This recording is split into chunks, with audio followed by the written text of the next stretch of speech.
Is our smoke tracker. There are agricultural fires down in Mexico and Central America, and with that southerly breeze bringing in not only the heat and humidity, it's also bringing in the smoke. So tomorrow air quality will not be in the good range, but instead we're code yellow. It will be moderate for the foreseeable future. What about storms? What about relief? Well, all of the soupy humid air is in place. This line right here is a dry line. It separates the humid air from the dry air, and it's also the boundary that sometimes spurs storms. Well, the storms that formed along the dry line in Mexico today are fizzling fast far to our south. Today's active weather actually ended up being to our north into Minnesota and Wisconsin. Now tomorrow there could be some storms that fire up just to our west along the dry line, but you know what? Those storms are expected to fizzle yet again. Watch tomorrow evening, right around 8 o'clock, you may say, oh, there's promise for cooling, rain showers, what we need. Watch what happens though as we work our way through tomorrow night. It's almost like hitting a force field. Too much dry, stable air to the east, and I say dry as in not rainy, but it will be plenty humid, and everything's expected to dissipate as we head through the overnight tomorrow. So more than likely, most areas probably won't see much, if any, rain. I'm not even leaning on the 0.07 bandwagon. Instead, I think we'll be closer to little to no rain, not just tomorrow, but for the next 7 days along the way. Record tying possible on Tuesday, yet again another record possible on Saturday, and the heat could even get stronger next week. We'll be right back.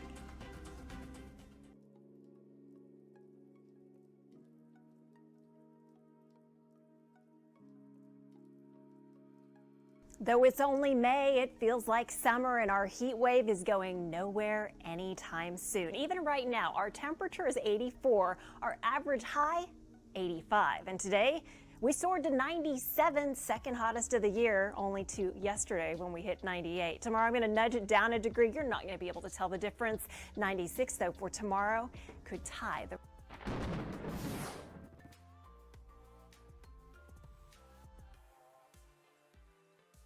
still Monday. We've got 6 minutes until the next day. How about that? And I've got a couple of kiddos. This one right here, Mr. Ewok, and we also got Mr. Skippy. Oh yes, both of the boys are here to say hello. I hope you all are doing well. Hope you had a good weekend. Hope everyone had a happy Mother's Day.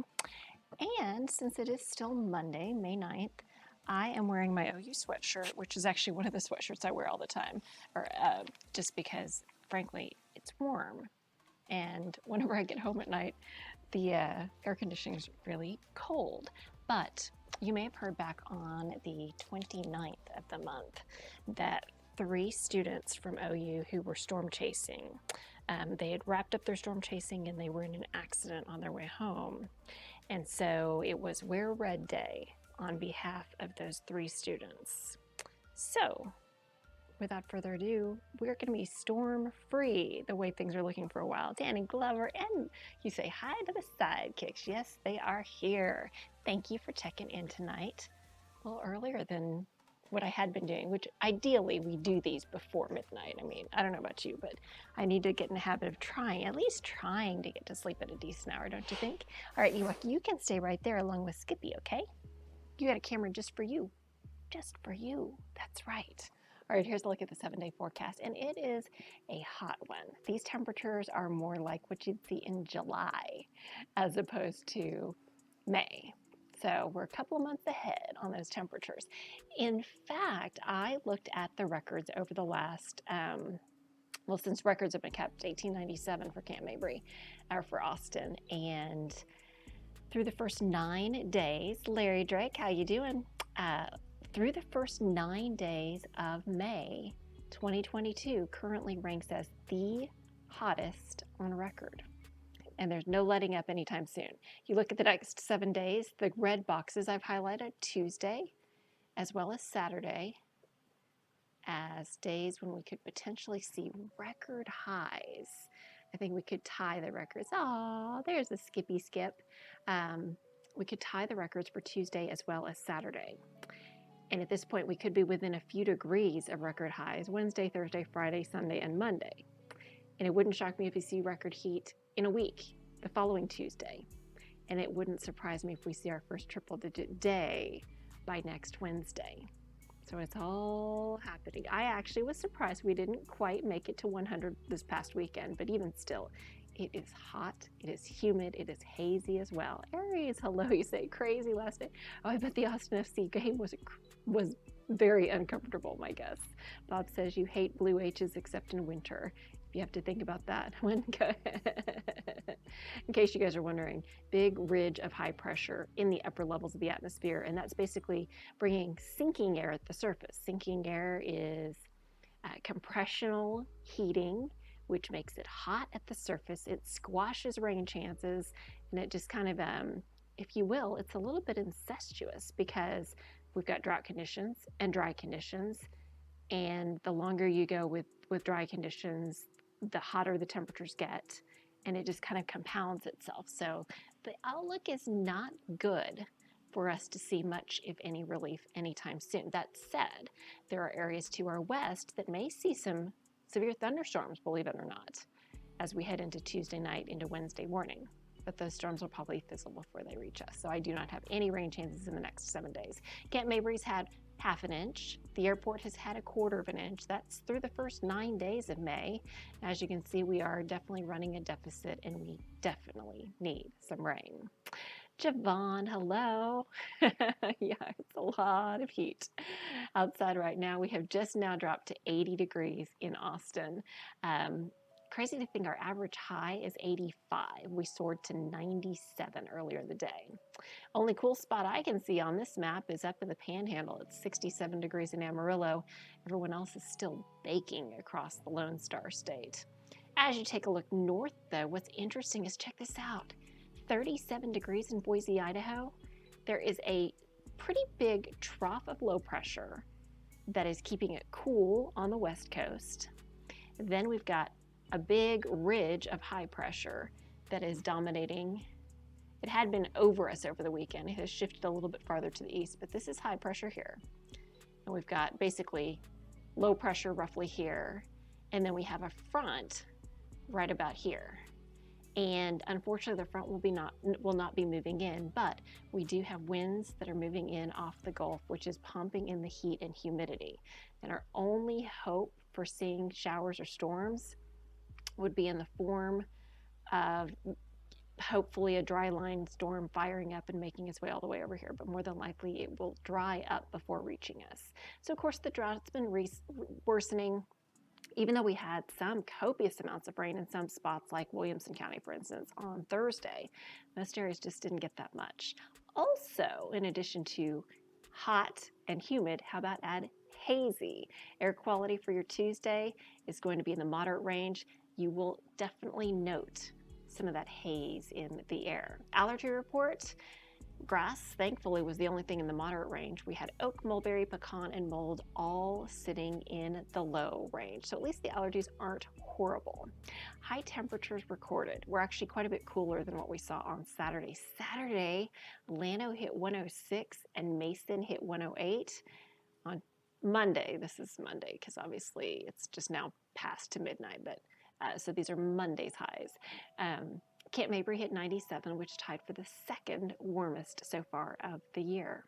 Chris Bennett in the house. How's the Pacific Northwest treating you these days?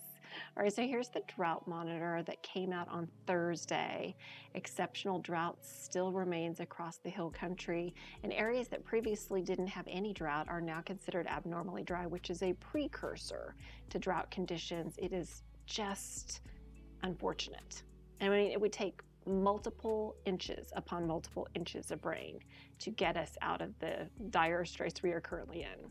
Fire danger forecast, well, at least this is a little bit of good news. With the spring green up for most areas, we have moderate fire danger as opposed to anything worse, also with quite a bit more humidity in the air.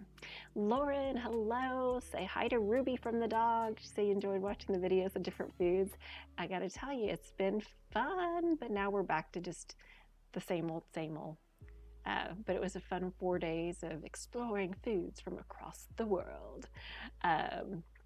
Yes, a good point. Make sure you look out for your pooches and any animals that you have, because the pavement gets extremely hot. Also, always check the back seat. We've had a lot of heat-related children being either subject to heat exhaustion in past years or even fatalities because, people forgot. Everyone's so busy all the time.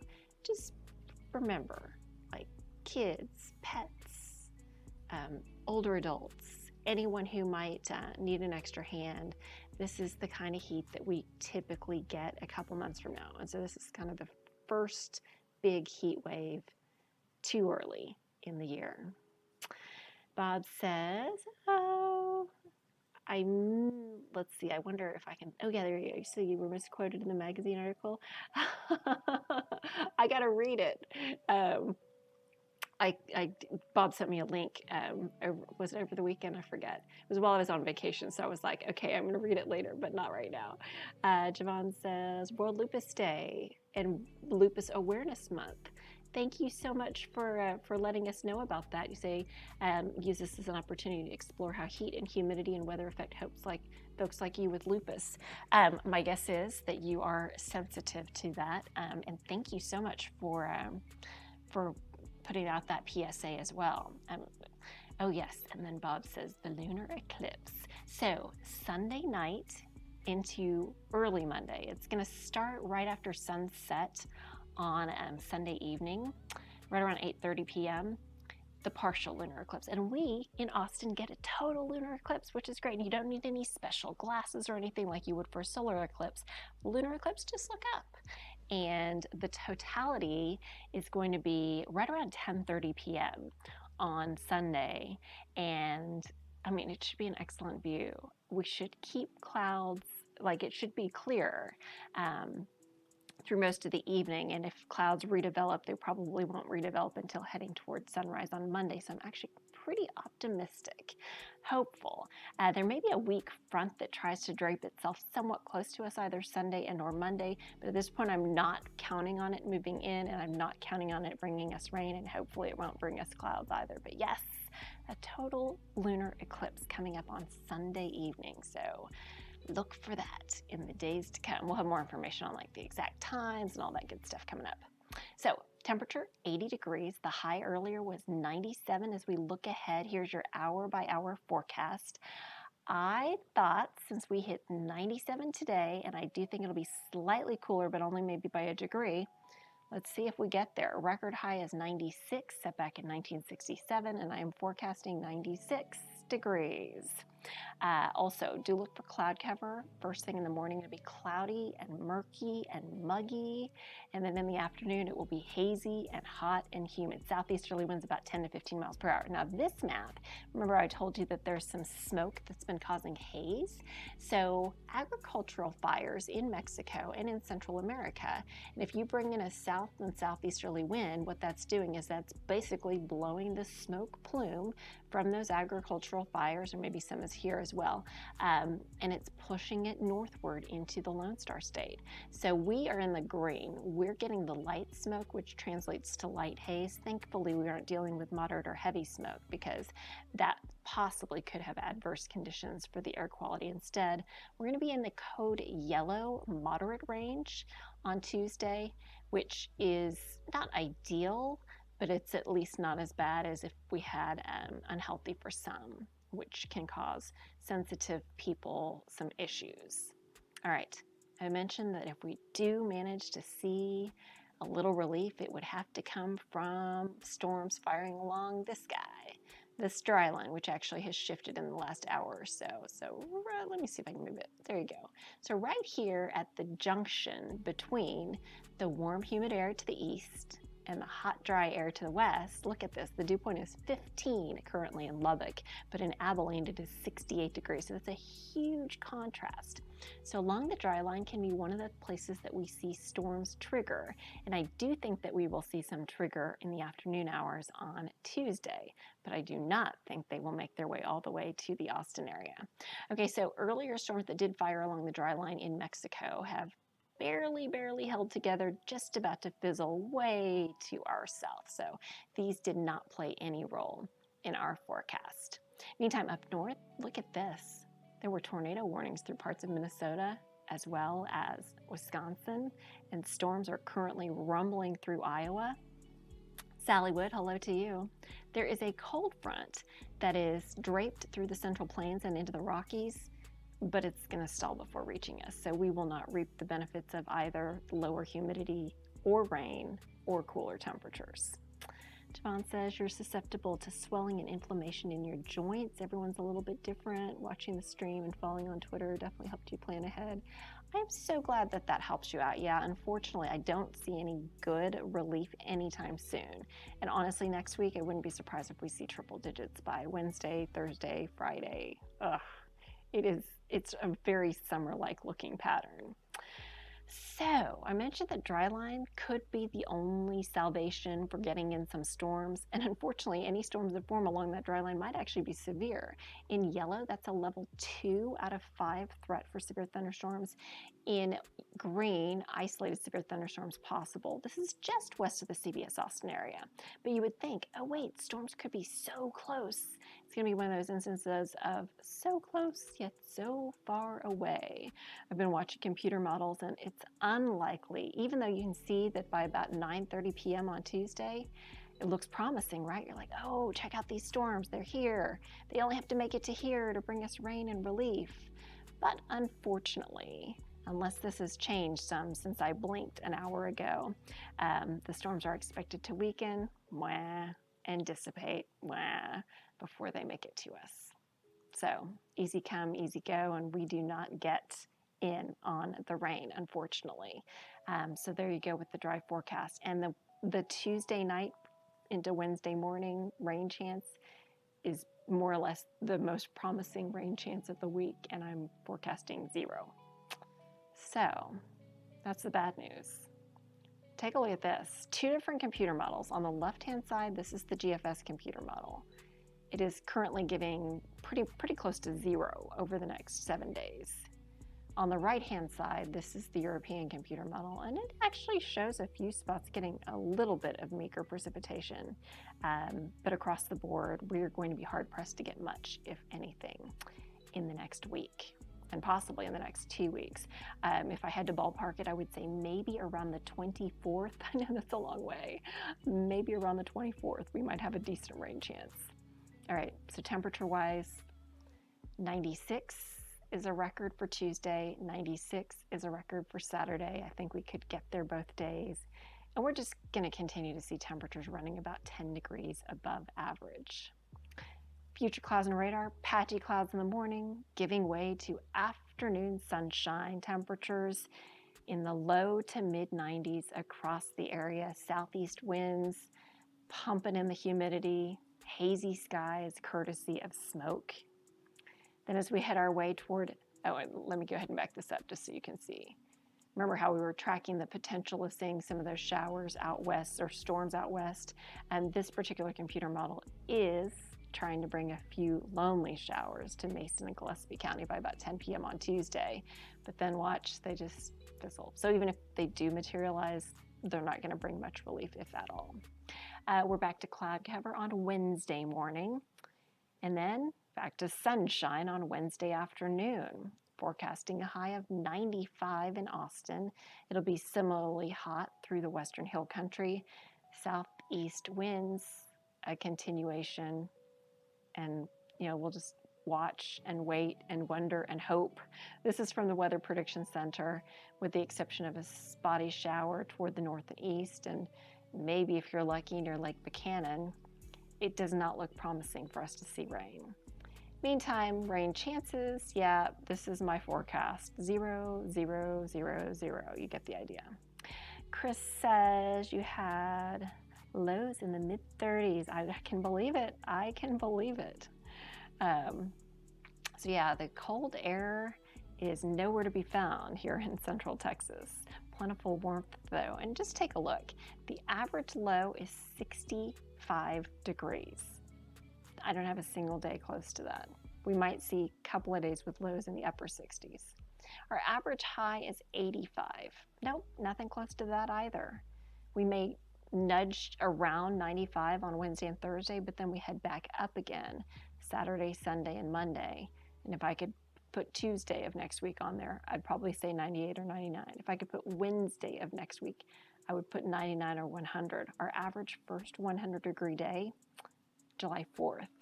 Here we are in May, and it could happen. The last time we had a triple-digit high in the month of May was back in 2011.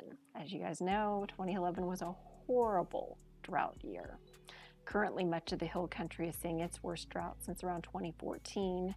And if it continues to worsen, it could become the worst drought since 2011, 2012. So I guess I don't really have a whole lot of encouraging news, but I do have a pretty consistent forecast. Clouds to sunshine, hot and humid, and the beat goes on. Bill Bergen, thank you for checking in. Have a great night. So you know what? We're going to call it a night. Pretty quiet, no storms of note here in our area. I will tell you though, let me show you real quick. Let's talk about the holidays. You know how I love celebrating holidays, so I thought I would give you a preview of them. On Tuesday, it is Clean Up Your Room Day. It is National Lipid Day, National Shrimp Day. That's the one that I will be celebrating, is National Shrimp Day. I love shrimp. National Small Business Day. It is also Sex Differences in Health Awareness Day, Trust Your Intuition Day, World Lupus Day, and on this day in history, as we heard, Lupus Day. And thank you to Javon for mentioning it.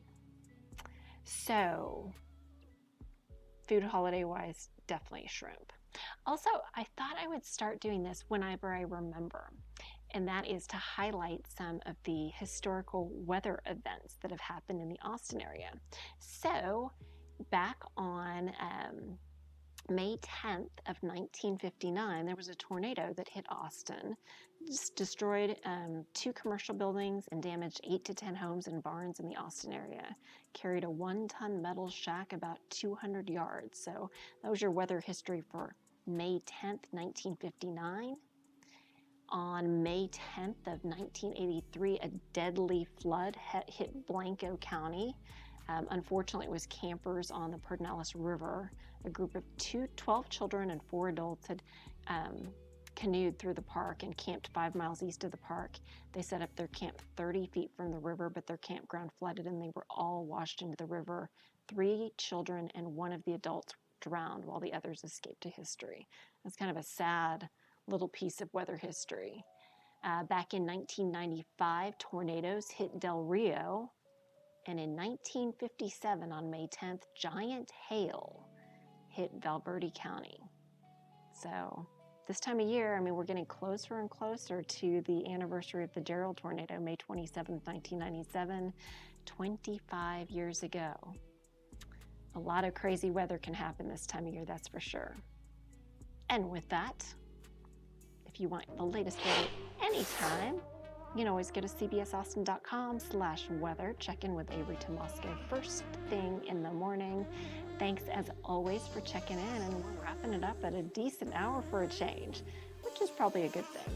Have a great night, you guys. Thanks for checking in. Take care.